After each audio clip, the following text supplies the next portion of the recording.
kidding. True, pero parang haunted. Like legit, I feel like parang may mumu dito. Oo nga.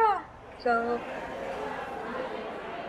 cute naman yung vibe. Very heritage store. May sariling identity. OMG! May lumang paypay! Parang Maria Clara yan! Mga ining, alam niyo ba kung ano ang halaga ng mga gamit na ito? Instagram. Gamit Shopee? Wait, di ba parang gamit ko sa, ano tawag doon?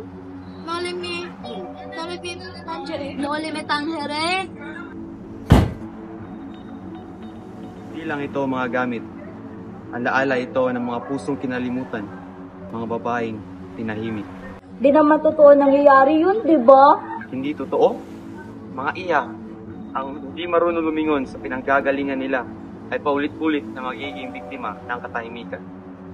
Ang mga babaeng katulad ni Maria Clara, Sisa, Victorina at Konsolasyon, itinahimik sa pahina ng kasaysayan.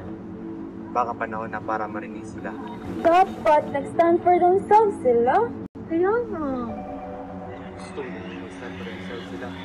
Kamu na lang maging sila. Ano meaning doon? I honestly didn't think.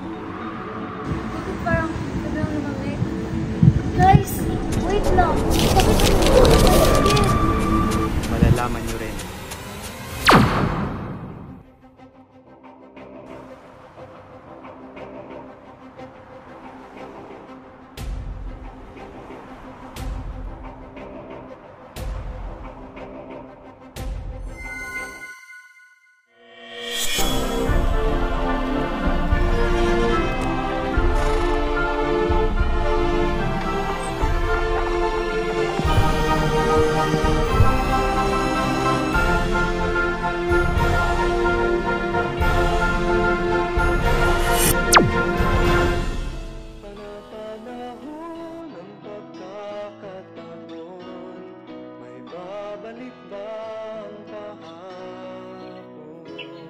Nasaan tayo? Bakit ako nagkaganito? I feel like Maria Clara? Are we possessed? Or nag-time travel? Grabe. Isang babae ng birobo. Tulad niyo. Tulad ng mga Indio. Wait, ano? Kung ang puso ko'y sumakosan na nasa hangganan, sino ako? Hindi po, ito like, you're not acting. If you don't stop this, what if we forget who we really are?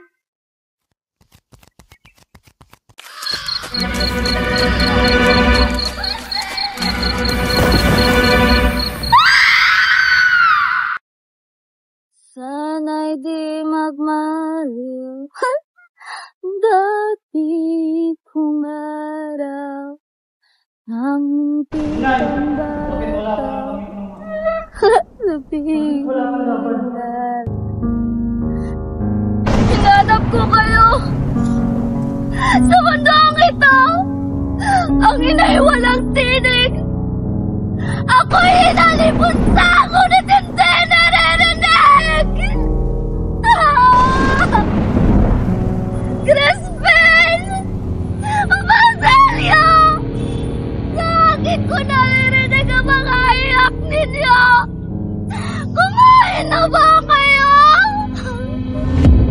Babae ka lamang, Sisa! Ang pananahimik mo ang pinakamarangal mong tungkulin! Kung katahimikan ng dangal mo, ako ang magiging sigaw ng lahat ng inang iniwan! Sinaktan! Kinalimutan!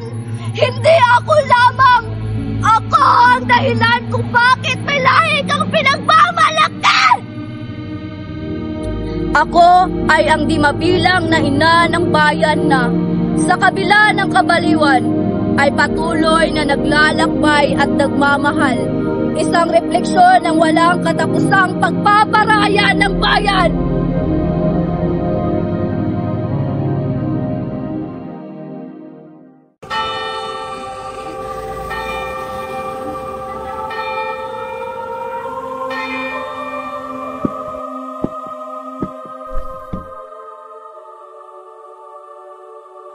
Maria Clara, ako'y bumalik dahil di ko magawang iwan ka.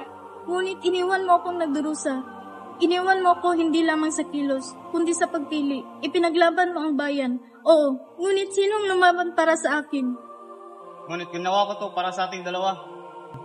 Ang kinabukasan ay hindi lamang tungkol sa pag-aasawa. Ako hindi parangal. Hindi ako proteyo ng bayan. Ako ay may puso, kaluluwa. Ako ay isang babae.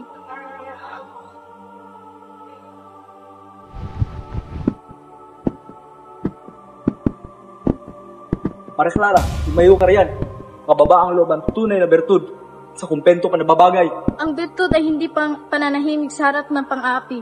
Ito ay lakas ng loob na manindigan kapag tinatapakan ang dangal at karapatan. Sa mata ng iba, ako ang isang perpektong Pilipina. Tahimik, mahinhin, sunod-sunuran, at laging handang isakripisyo ang sariling kaligayahan. Ang ideal na ito ay isang buhay ng kalungkutan at pait. Hindi ako laruan ng kapalaran, ni pag-aari ng sinuman. May sarili akong isipan, puso, at landas na tatahakin.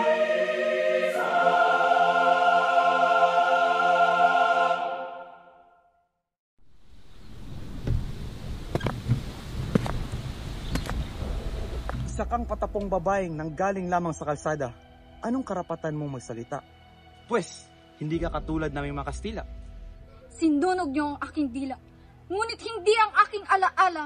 Wala kang kwenta kung hindi kita kinukop. Kinukop mo ako, ngunit hindi mo ako minahal. Ginawa mo akong laruan, tagasalin, alipin. Tumahimik ka. Asa mo itapulan ng tukso sa kampo. Babaeng hindi marunong magsalita. Tatahimik ako, oo. Ngunit ngayon, ako'y maninindigan sa aking karapatan. Ako'y isang babae nilikha ng sistemang kolonyalismo, nag-aral upang magtago sa sarili niyang lahi. Isang sistemang nagtulak sa kanya upang kamuhian ang sariling dugo. Ngunit, ako'y may dila. Merong boses. Merong karapatan at alaala.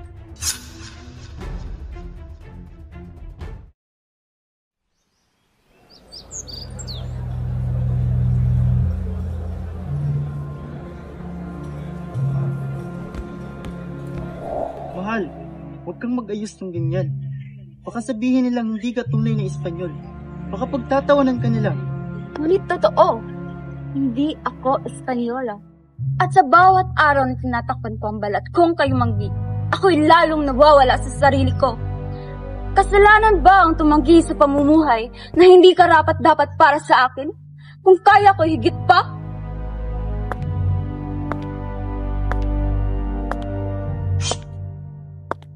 Dapat mag-istulak ang dalisay.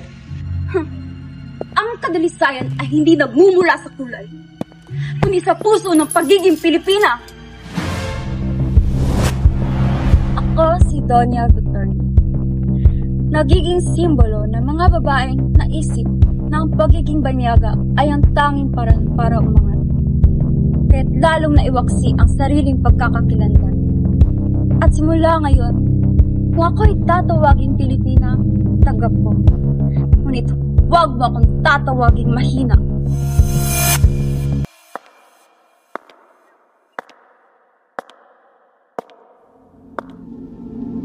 Sinong magpapatuloy ng aming kwento? Baka tuluyan kami mabaong sa linggo. Kayo na lamang ang aming pag-asa. Hindi kayo malilimutan kasi kami mismo ang magpapaalala. Ako'y isang ina at hindi ako mahina. Ako'y tinik sa lalamunan ninyo, ngunit hindi nyo ako magkakon. Ako ang kasaysayang ginawakan ko. Ngunit babangon sa lipa. Ako ang Pilipina, hindi mo pintasangkapan ng kasaysayan kundi dinig at pinatapas. Alam na namin kung sino kami. Kami ay Pilipino at kami ay babae.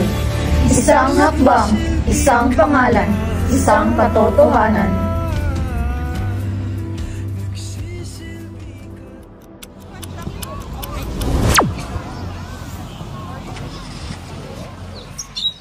Nakabalik na tayo. Nagawa natin. Ngunit, parang may iniwan tayo. Hindi natin sila iniwan. Dinala natin sila palabas. Sabihin na lang natin ang kanilang mga kwento. Ngunit sa pagkakataong ito, sa ating sariling tinig.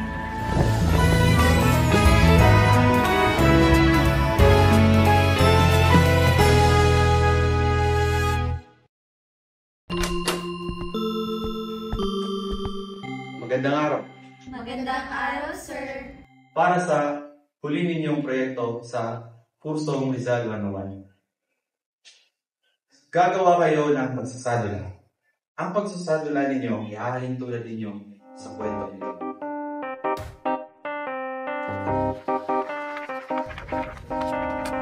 Kayo ba ang mga Maria Clara, mga huli at mga sisa na di marunong